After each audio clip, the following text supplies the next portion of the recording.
Ayant été enseveli avec lui, vous êtes aussi ressuscité avec lui par la foi, en la puissance de Dieu, qui l'a ressuscité d'entre les morts. Colossiens 2,12. Je vous en conjure, ô filles de Jérusalem, ne réveillez pas l'amour avant qu'elle le veuille. Cantique des Cantiques 3,5. Le Seigneur défend de nouveau aux filles de Jérusalem de troubler d'aucune manière l'âme qui s'est donnée si complètement à lui. Il sait la grande détresse où l'a jeté son éloignement apparent, les amers reproches qu'elle s'est fait au sujet de ses moindres infidélités et de sa préoccupation d'elle-même. On l'a dit avec raison, les péchés sont quelque chose de relatif. Plus l'âme a été favorisée, plus grands les dons qu'elle a reçus, plus étroite son union avec le Seigneur. Plus grande aussi lui semble sa culpabilité pour la moindre infidélité.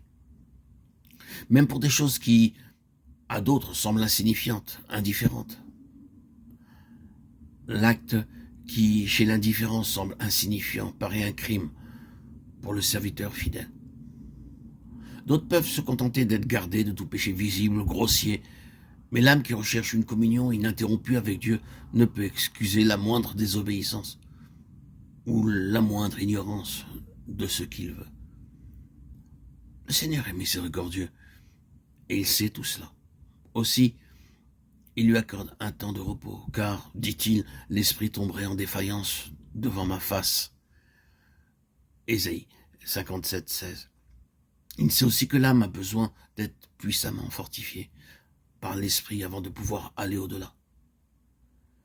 Que personne ne trouble son repos, car il va l'amener au désert. Là, je parlerai à son cœur. Par la vallée de l'affliction, elle est entrée dans une union plus étroite avec le bien-aimé.